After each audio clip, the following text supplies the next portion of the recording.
नमस्कार दोस्तों, स्वागत है आपका एक और रोचक वीडियो में जहां हम बात करेंगे उन इंसानी जैसे रोबोट्स की जो अब सिर्फ रिसर्च लैब्स तक सीमित नहीं रह गए हैं, बल्कि असली दुनिया में हमारे साथ कंधे से कंधा मिलाकर काम करने लगे हैं। इस हफ्ते जो हुआ है, वो वाकई में एक नया मोड़ है।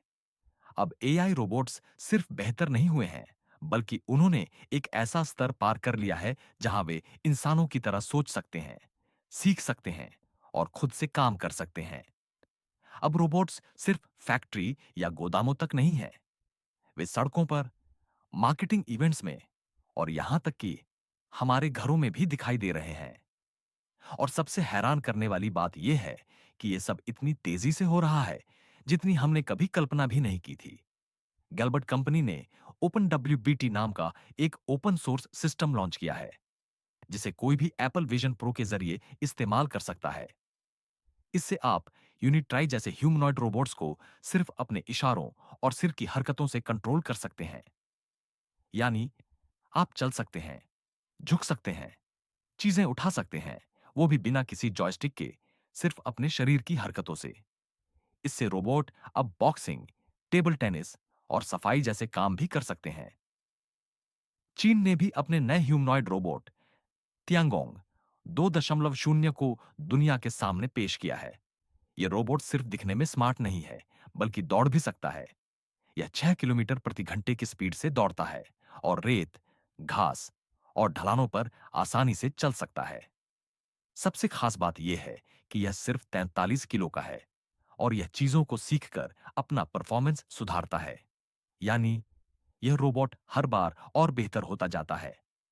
रेनॉल्ट कंपनी ने वॉन्डरक्राफ्ट नाम की एक फ्रेंच कंपनी में निवेश किया है, जो कैल्विन नाम का ह्यूमनॉइड रोबोट बना रही है। यह रोबोट फैक्ट्री में इंसानों की मदद करेगा, खासकर भारी सामान उठाने और दोहराए जाने वाले कामों में।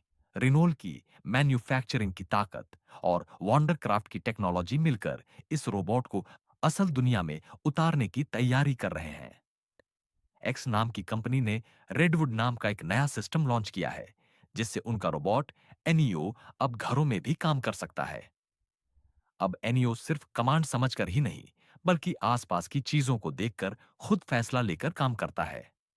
जैसे अगर आप कहें, मुझे पानी की बोतल लाओ, तो यह खुद तय करेगा कि बोतल कहाँ है, रास्ता कैसे तय करना है और बोतल कैसे पकड़नी है।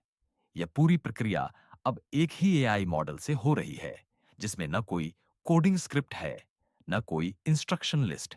टेस्ला के एक सीनियर इंजीनियर, जो पहले ऑटो पायलट टीम में थे और बाद में ऑप्टिमस रोबोट प्रोजेक्ट के लीड बने, उन्होंने टेस्ला छोड़ने की घोषणा की है। उन्होंने बताया कि यह फैसला पर्सनल है, क्योंकि वे परिवार के साथ समय बिताना चाहते हैं। उन्होंने इलॉन मस्क और टेस्ला टीम को दिल से धन्यवाद दिया और भरोसा जताया कि टेस्ला आगे भी जीतता रहेगा। अब बात करते हैं एक अनोखे मार्केटिंग मूव की। टेस्ला ने ऑप्टिमस रोबोट को सोशल मीडिया इन्फ्लुएंसर एना मालागोन के साथ वीडियो में दिखाया है। ये रोबोट न सिर्फ उसके साथ चल रहा था, बल्कि सिंक में मूव भी कर रहा था और एक कार्ड से इंटरेक्शन करता दिखा। यह दिखाता है कि टेस्ला अब अपने रोबोट को आम लोगों के बीच लाने की तैयारी में है। फिगर एआई ने भी एक नया वीडियो रिलीज किया है, जिसमें उनका रोबोट फिगर 2 असली दुनिया में पैकेज स्कैन और सॉर्ट करता दिखता है। यह सिर्फ एआई से चल रहा है, कोई कोडिंग नहीं, कोई प्रोग्रामिंग नहीं। सिर्फ कैमरे से देखने पर ही यह तय करता है कि पैकेज क्या है, उसे कहां रखना है और कैसे उठाना है। यह एक बहुत बड़ा बदलाव है, क्योंकि अब रोबोट सिर्फ मूवमेंट नहीं, बल्कि डिसीजन मेकिंग भी सीख चुके हैं। एजिलिटी रोबोटिक्स की बात करें, तो उनका रोबोट डिजिट अब इंसानी आवाज सुनकर काम करता है। एक इंसान ने कहा, पास्ता बनाने के लिए जरूरी चीजें लाओ, और रोबोट खुद समझ गया कि क्या-क्या चाहिए। पास्ता, सॉस, सब्जियां और सब कुछ इकट्ठा कर लाया। ये अब सिर्फ एक रोबोटिक एक्ट नहीं था, ये इंसानी समझ का कमाल था। पेप्सी ने भी अब रोबोटिक्स को मार्केटिंग में लाने का फैसला किया है। उन्होंने एगाबॉट नाम की कंपनी के साथ मिलकर फिज़बॉट नाम का एक रोबोट बनाया है, जो डेविड बेकहम के साथ स्टेज पर दिखाई दिया। यह रोबोट पोज करता है, पब्लिक से इंटरेक्ट करता है और पूरा शो चुरा लेता है। इसका मकसद है लोगों से जुड़ना, फोटो वीडियो में छा जाना और ब्रांड को यादगार बनाना। अमेज़न भी पीछे नहीं है। उन्होंने एक असली घर जैसे माहौल में रोबोट्स के लिए टेस्टिंग जोन बनाया है, जहां ये रोबोट डोरमैट्स, सीढ़ियां, फर्नीचर और बिखरे हुए खिलौनों के बीच से चलकर पैकेज डिलीवरी की प्रैक्टिस कर रहे हैं। अमेज़न चाहता है कि भविष्य में उनके डिलीवरी वैन से एक ह्यूमनॉइड रोबोट बाहर आए, आपके घर की दहलीज तक चले और आपका पैकेज आपको दे जाए, बिना किसी इंसानी मदद के। तो दोस्तों, ये था इस हफ्ते का एआई और रोबोट से जुड़ा जबरदस्त अपडेट। हर हफ्ता अब ऐसा लगने लगा है जैसे साइंस फिक्शन सच में बदल रहा है। इंसान और मशीन के बीच की दूरी कम होती जा रही है और भविष्य दरवाजे पर खड़ा है।